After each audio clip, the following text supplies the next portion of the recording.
What's up, guys? Today I'm being checking out one of Miles Davis's most renowned studio albums, Bitches Brew.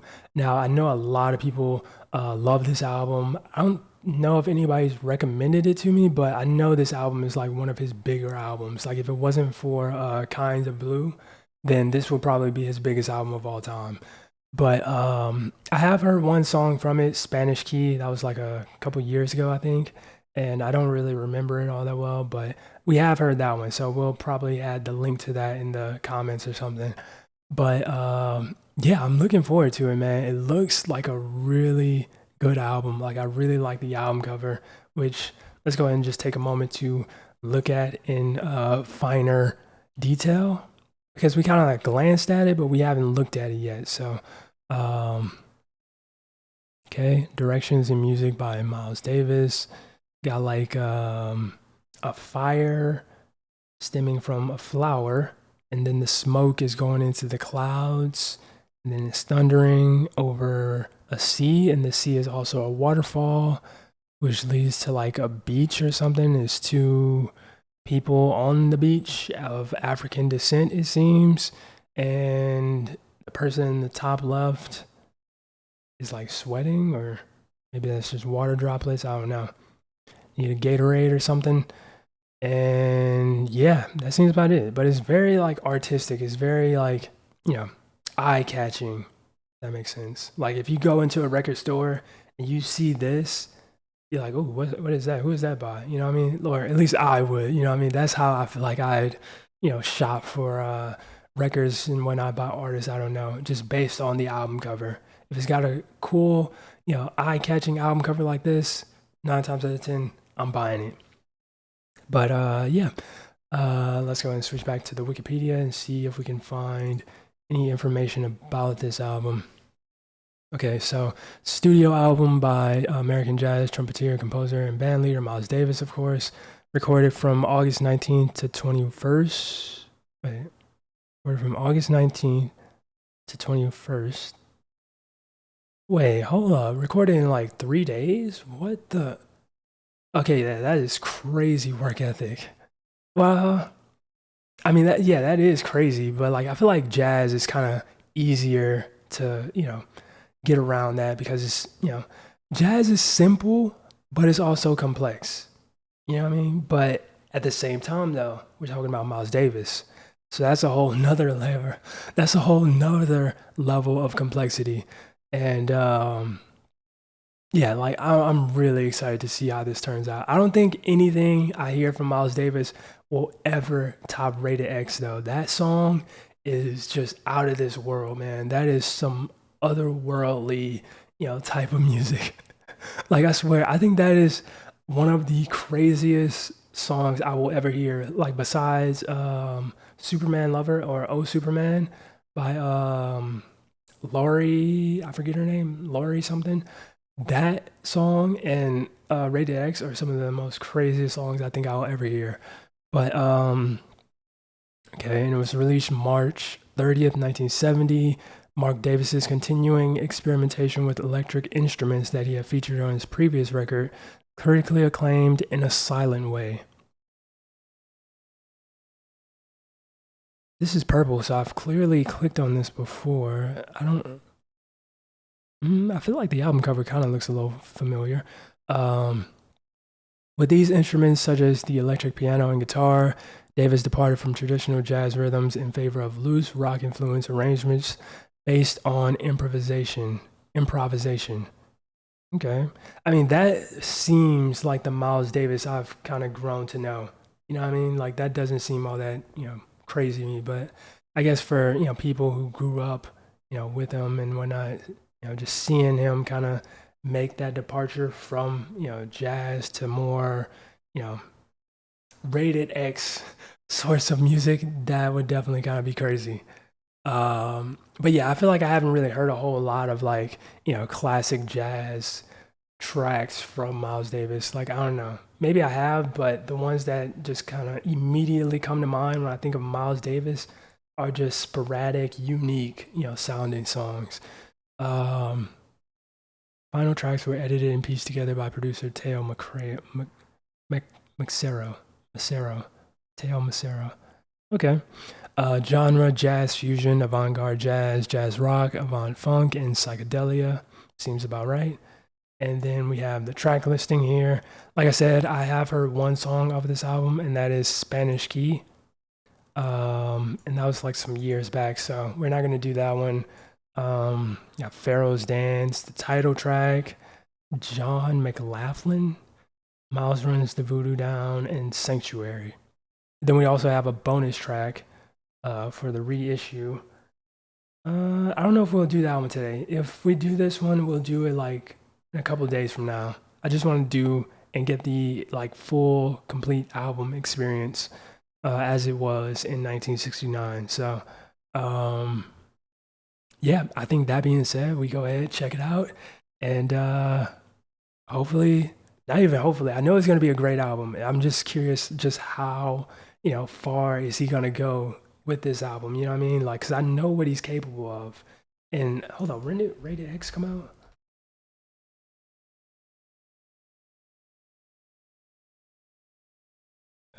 74. Okay.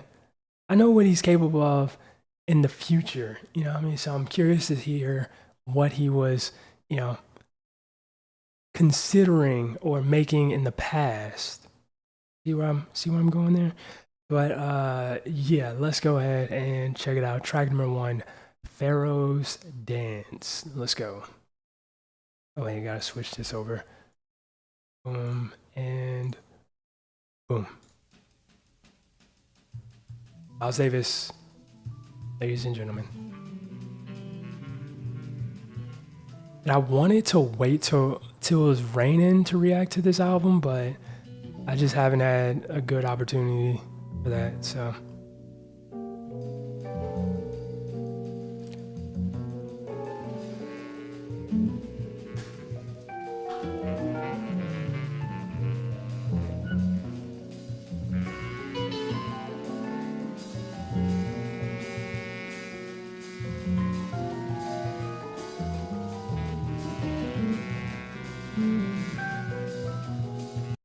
quick pause.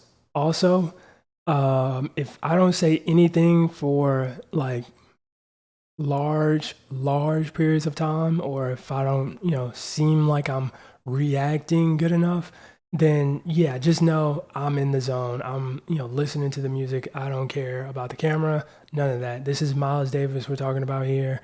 So yeah, I apologize in advance if my reaction isn't, as pleasing as some others. If I'm not jumping up and down out of the seat every 2 seconds, pausing every 3 seconds. Well, I'm doing that now, but just to explain myself.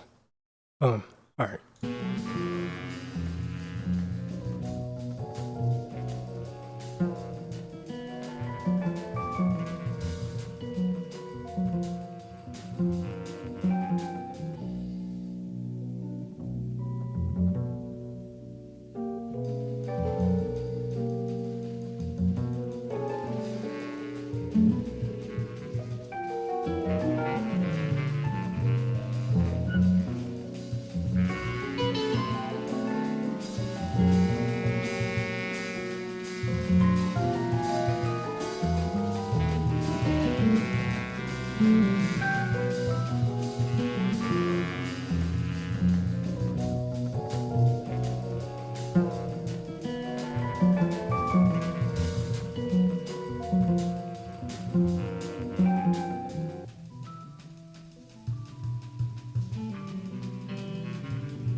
This is definitely more calm. I'm saying it's a pretty calming track, almost bluesy.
say I do like how much depth this song has so far.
lights flickering or something? What is that? Power's about to go out? There's so many layers to this song. Like I'm listening to like 6 songs wrapped in one. Like a song burrito.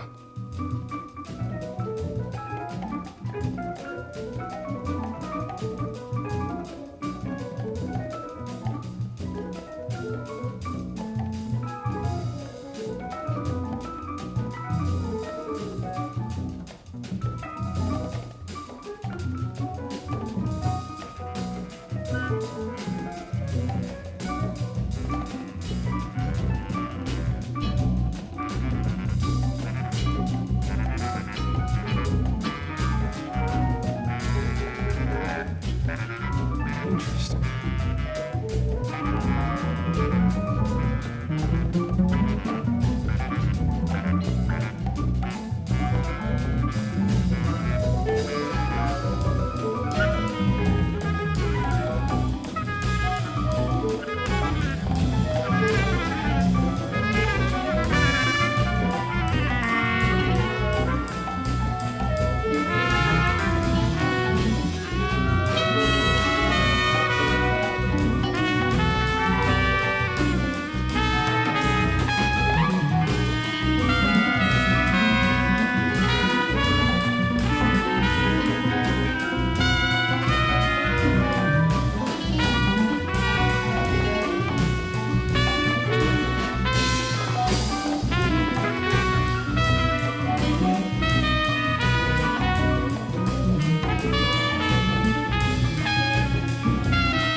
Piano is so chaotic.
Hmm.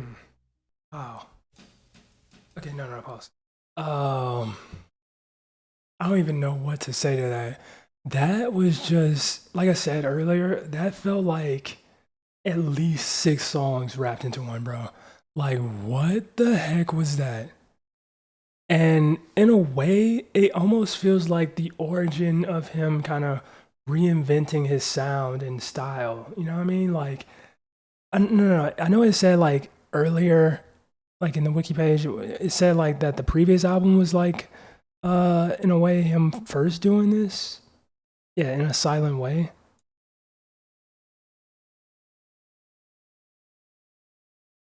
No, it says just his continuing experimentation with electric instruments. Okay, so is this okay? And this one isn't considered like it's just considered jazz fusion and jazz rock, not like the psychedelia and just chaos that this album is so far. So I think this album serves as like almost a turning point in his career where he really decides to just amp it up and switch everything off and just go crazy with it. But yeah, that was a very layered song. Like I said, there are so many instruments being played. I can hardly keep up with all of them. And at the same time, it felt like I don't know how to describe it, but it like this is a 20-minute song and there's so many like paths that it goes down. I'm like, how is this just one song? Like, how did they make this? How? And also, I did look into Joe Zawinul. I don't know how you pronounce his last name, and he's like the co-founder of the Weather Report. So I thought that was dope that this song was written by him because I love Weather Report. But yeah, like how is this like how I wonder what the process was behind making, a song like this. Is because I feel like there's no way that this is just like, you know, written on a sheet of paper, like, okay, at this time you play this, piano you play this, and then electric guitar you come in around the 37-minute mark, boom, you do a little thing right there. You know what I mean? Like, there's no way that this was like a written thing. This has to be like, and I knew, you know, I know it said earlier that a lot of this album is kind of like improv, and that's what I kind of came to the conclusion of that this is just like a you know glorified jam out session essentially, right? Uh, which I mean that is insane, but I feel like even then, like there has to be some structure there, right? No, like there's no way they just put a 20-minute jam session on an album and called it Pharaoh's Dance. I don't know. I can't picture Miles Davis doing that. Um, so I feel like there is some structure to this album and to these songs. Um, but yeah, that was pretty cool. I don't know if I listened to it again. Well, I'm not gonna say that, but like it's very chaotic. You know what I mean? I feel like I have to like if I want to listen to the song again, I'd have to listen to the entire album again. Like it couldn't just be like a one and done type of thing. Um, but yeah, that was Pharaoh's Dance. Also, the title didn't really give off like a Pharaoh Egyptian vibe like I thought it would. It was just more, I don't know, it was just chaotic to be honest. But it wasn't like overly chaotic. It was very like experimental, jazz fusion-y, chaotic. Um, but yeah, that was Pharaoh's Dance, and now we're gonna move on to track number one from side two, the title track, Bitches Brew. 27 minutes. Jeez. So I wonder if this one is more or less the same, like just improv, and someone plays something that somebody else hears and likes in the moment, and then they just kind of add to it. Somebody else hops in, add to it. You know what I mean? That sort of thing. But yeah, let's go ahead and switch this over. Boom. And yeah, let's pull it up.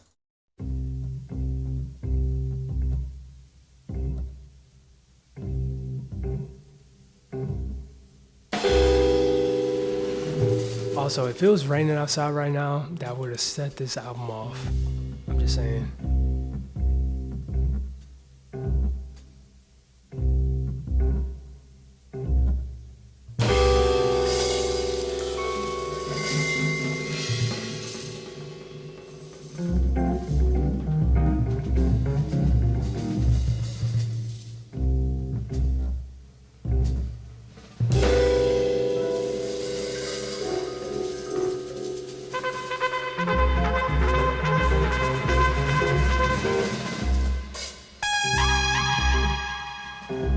I feel like there's something going on here.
Yeah, this doesn't feel like music per se. It feels more like an experience.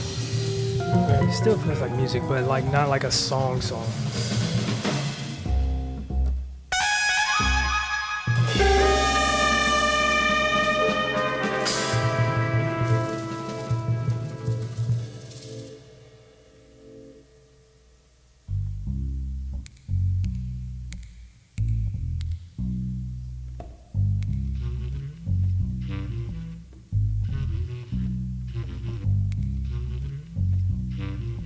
Bro, why is this so like, I don't know, ominous? Like we're about to sneak into the bank and rob it or something.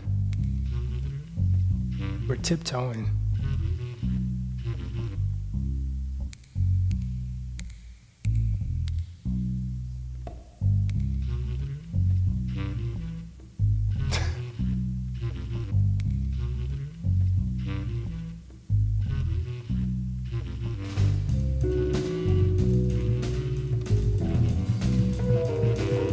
This is sly though, I like it.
Going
back to how it started now. Trumpet.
Just making some notes.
like that underlying groove on this one as well.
Yeah, like I said, man, this album and these songs so far are very experimental. It seems like they was just like, let's just throw anything and everything in the pot, and if it works, it works. You know what I mean?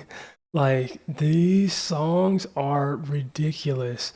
Like, and it doesn't even feel like songs, like songs. Like I feel like usually when it comes to jazz, or a lot of the jazz I've listened to is usually, like kind of music you can get lost in, right? Like you just kind of close your eyes and just kind of drift away in.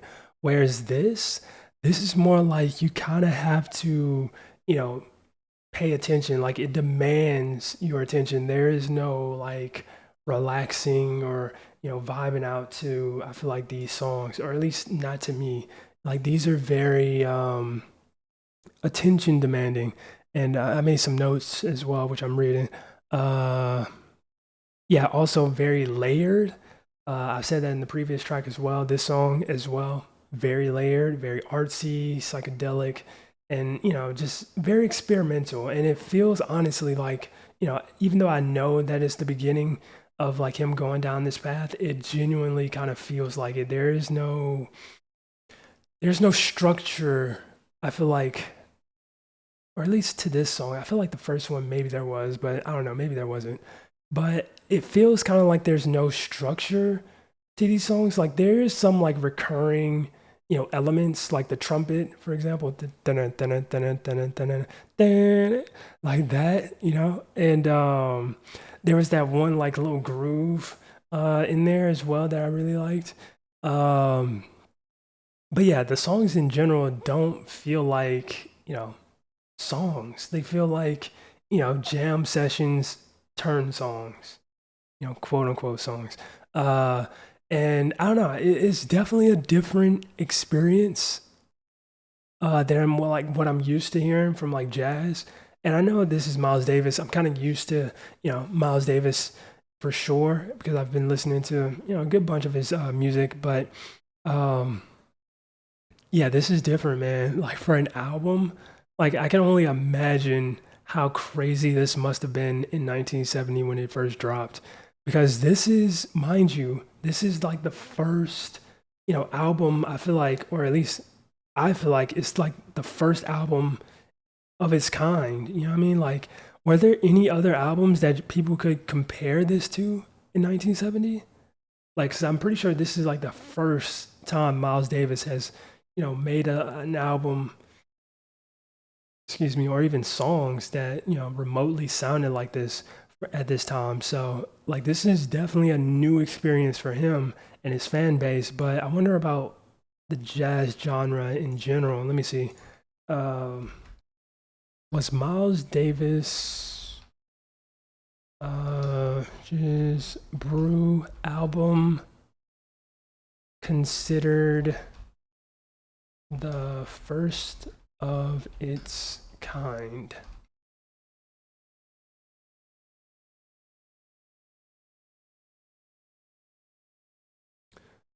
Okay, let's see.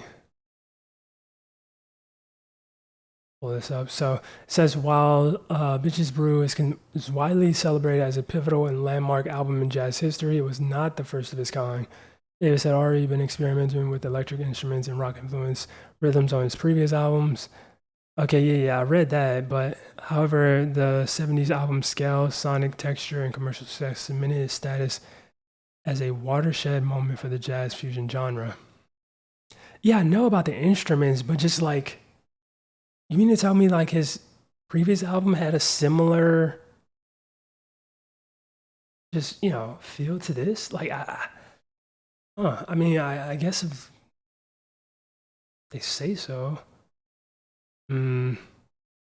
Oh yeah, Sun Ra. Okay, yeah. Okay, definitely, it's not the first of its kind because Sun Ra, he was definitely doing that, like in the 50s and 60s. Okay, I kind of forgot about Sun Ra. Frank Zappa apparently is doing some stuff with Hot Rats. Okay, so apparently his previous album is more so considered like the start of um, the electric period. But I don't know, like I feel like they're talking about something else compared to me. Like I'm talking about like in terms of his album sounding, this, experimental and like I don't know. Maybe it is. Maybe it is. But I mean, I looked at the cover and this doesn't seem like something that was super experimental. This does. This doesn't. Like, and besides, like the genre says jazz fusion and jazz rock, but maybe it was. I don't know. I haven't heard it. Um, but yeah, that was cool. That was cool. Like I said, I don't think these are songs made for like everyday listening. These are kind of, or at least so far, they're feeling like more one and done type of songs. Maybe I'll go back and re-listen to the entire album as a whole thing, but for the most part, these seem like one and done style songs. Like you just listen to them, experience that experience, and then that's kind of it. But I mean, I'm enjoying it, man. It's these are such long tracks though that it's hard to stay in it because like they're also attention demanding songs. Like they're not like songs you just kind of like just get lost to and just float away into like the third dimension. Like these are like very active. Well, not very active, but like there's just so much happening that it demands your attention. But yeah, now we're gonna move on to track number two from side three because we've already heard Spanish Key, titled John McLaughlin, which is, I believe, a member of his band, or it was somebody, yeah, right here. Somebody who worked on this album, John McLaughlin. Mm, okay, and he was on the previous album too, Silent Way, in a Silent Way. And he seems like a pretty well regarded musician. So, yeah, John McLaughlin. Let's check it out. Switch this. Boom. And nope. Oh my goodness, it wasn't on there the entire time. Crap, I hate when that happens. I'm like looking for the thing and it's not on there.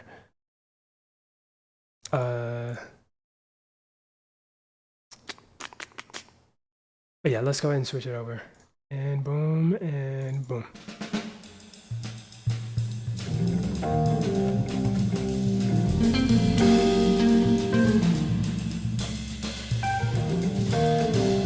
This is the shortest song on the album, 4 minutes.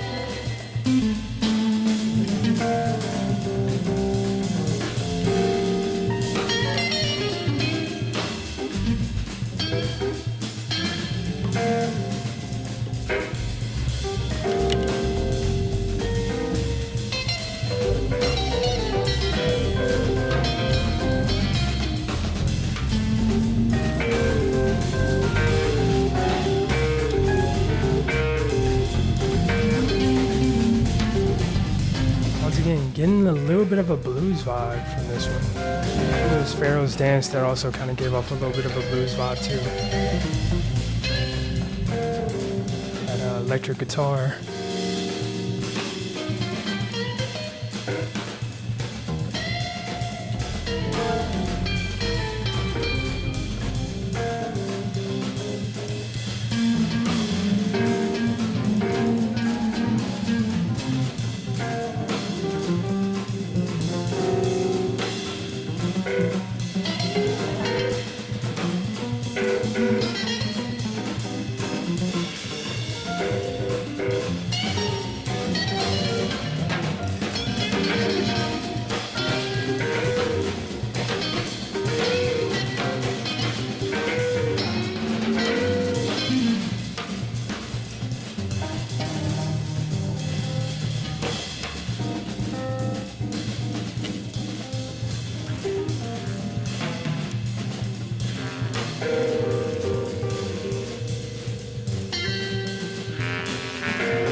Okay. It was very short, sweet, straight to the point.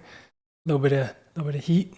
Uh, very. This one was definitely. I mean, obviously because of the electric guitar, but it had a very blues, feel to it for sure. Like definitely by far the most blues feeling song on the album. I've only heard two. Feels like I heard like 10, but only two. Uh, but yeah, I like the feel of this one. It was a nice track, nice little blend of blues and jazz, and like I said, very short, straightforward track. Um, I wonder the reasoning behind it being titled John McLaughlin. I don't think he wrote it. Yeah, it says Miles Davis wrote this one. Um, so yeah, let me see. Yeah, it doesn't say that he wrote it at all. But yeah, that was a nice track. I enjoyed it. That especially considering its length, I could see myself re-listening to more frequently than the other ones. But yeah, that was nice. That was nice. Like I said, though, this album is not. I don't know. Maybe it's just because the first listen. I don't know. Maybe it will grow on me in time. Like the ability to re-listen to these songs in this album, but it doesn't feel like something that you re-listen to like that. You know what I mean? Like especially given the length, obviously, but like on top of that, it just like sound wise doesn't seem like something you'd re-listen to a ton of. But also I don't know. I'm a little late to this, but why is it called Bitches Brew? I didn't really question it earlier on when I was doing the introduction and everything, but what does that even mean? Let me see. Why is mouse? Yeah, I'm super late to this. I acknowledge it, but hey, better late than never. Album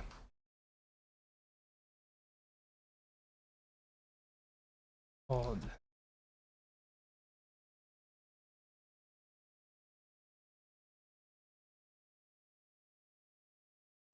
believed to have been suggested by his then wife Betty Davis, who helped influence his move into jazz fusion. Okay. Homage to female influences, suggestion from Betty Davis. What does that mean? Also, I kind of forgot that he was, married to Betty Davis at this time.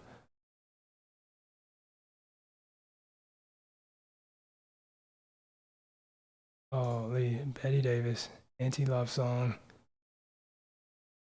But yeah, let me see real quick. Brew meaning.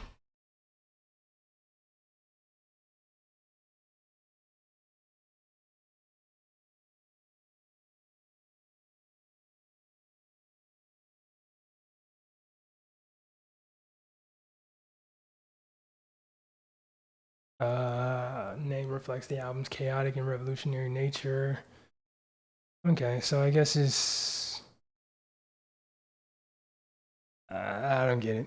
But regardless, I've been enjoying it so far. It's definitely an experience, that's for sure. This is not typical music. This is more like a trip. This is not music. This is a trip. But yeah, now we're gonna move on to track number one from side four. Miles runs the voodoo down. Let's go. Boom and boom. And these are the last two tracks.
easy to listen to.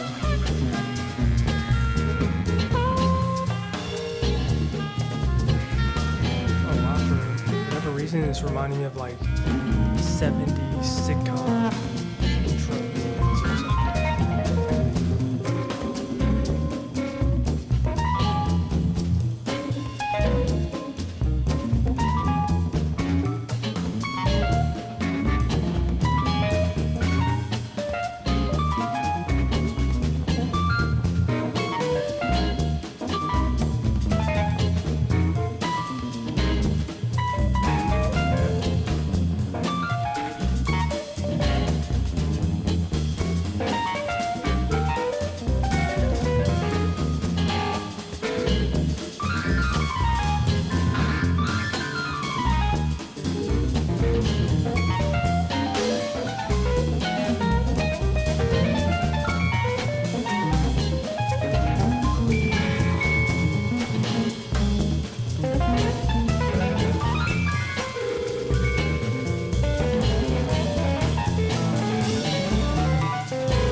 bruh, I'm gonna put it like this.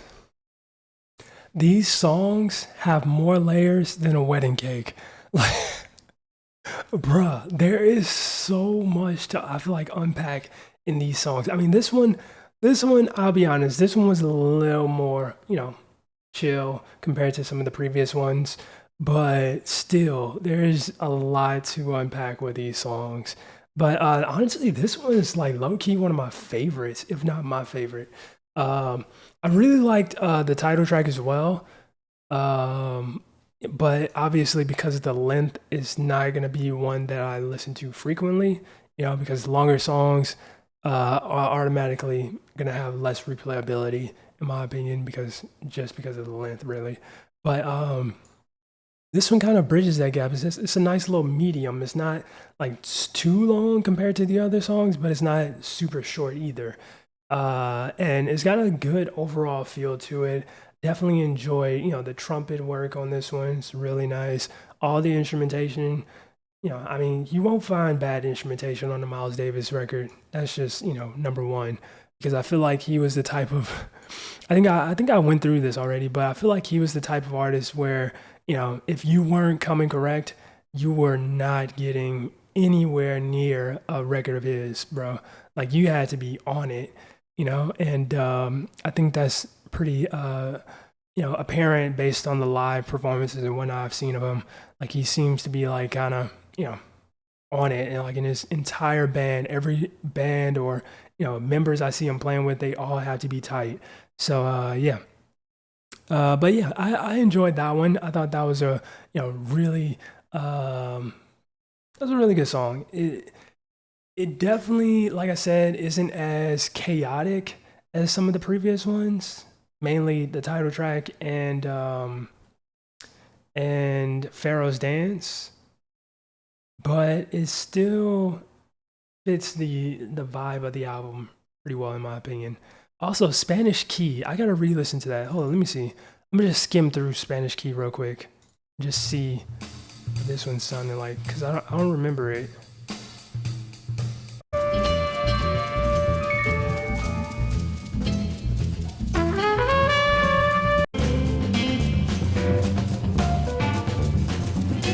This fits very well on this album. You can definitely tell it was made for this album.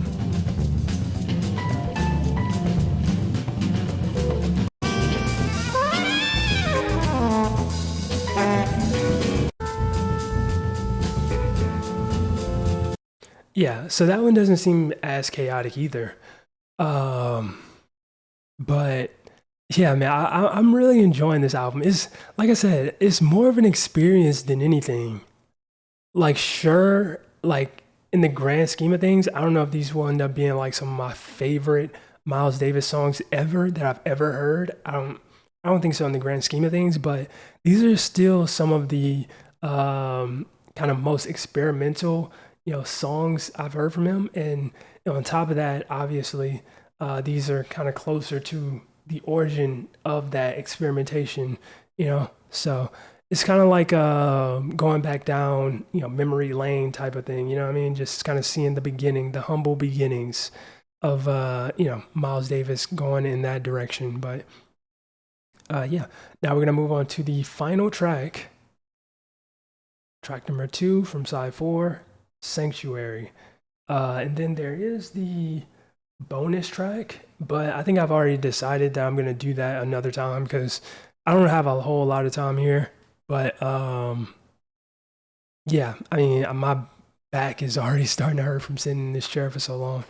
But yeah, we're gonna do Sanctuary track number 2 from side 4, the final track from the album. Let's go.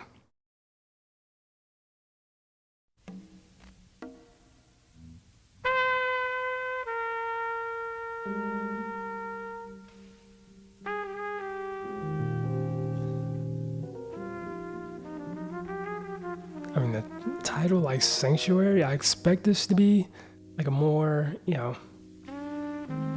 jazzy, smooth jazz style song, but maybe not. I don't know. We'll see.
perfect way to end this album off.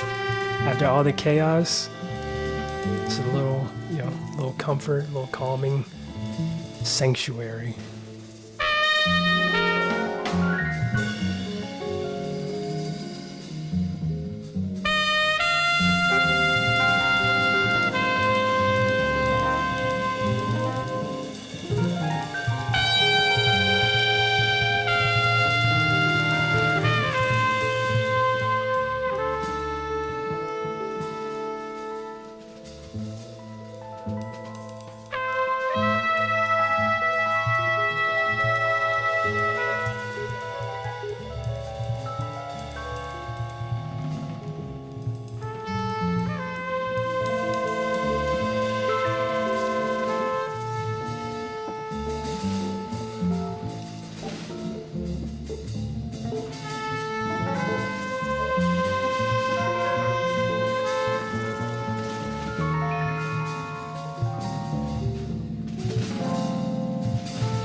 Now it's got like a tropical oasis sort of vibe going on.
Just had to make a just a little bit chaotic, a little bit of chaos in your sanctuary.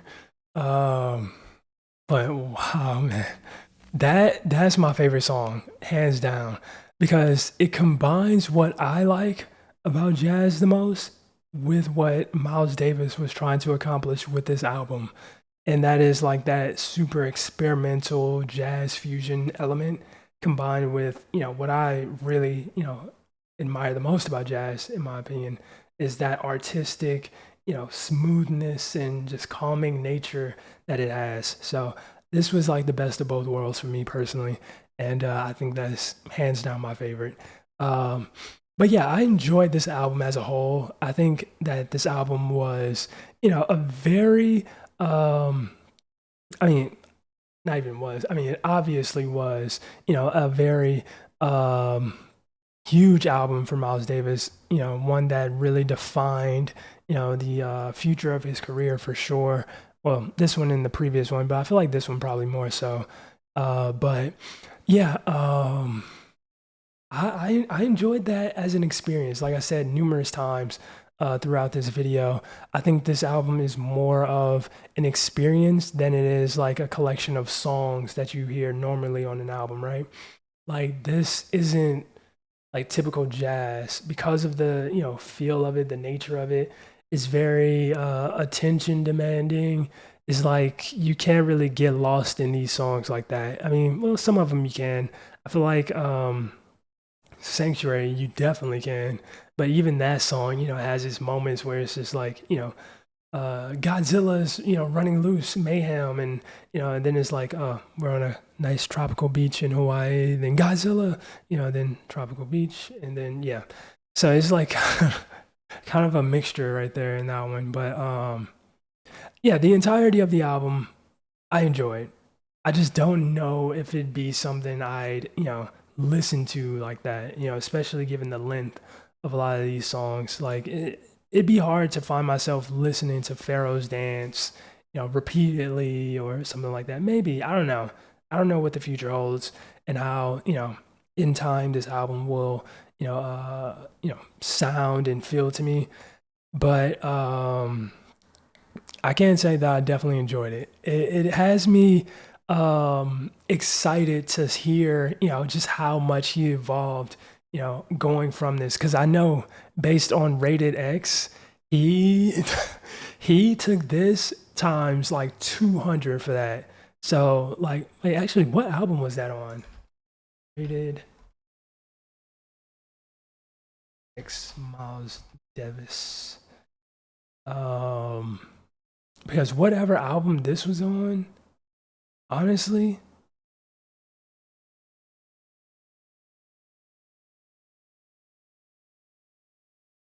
I feel like low key this should be like the next album I listen. Okay, holy 122 minutes.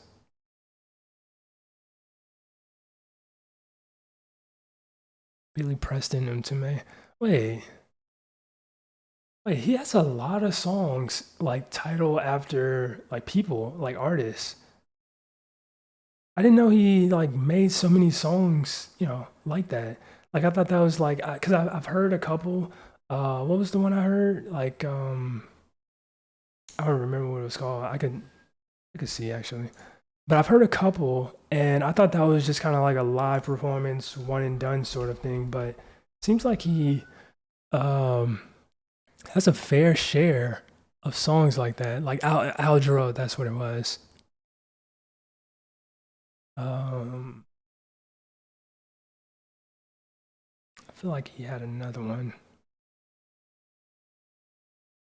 Teo could be one potentially. Um,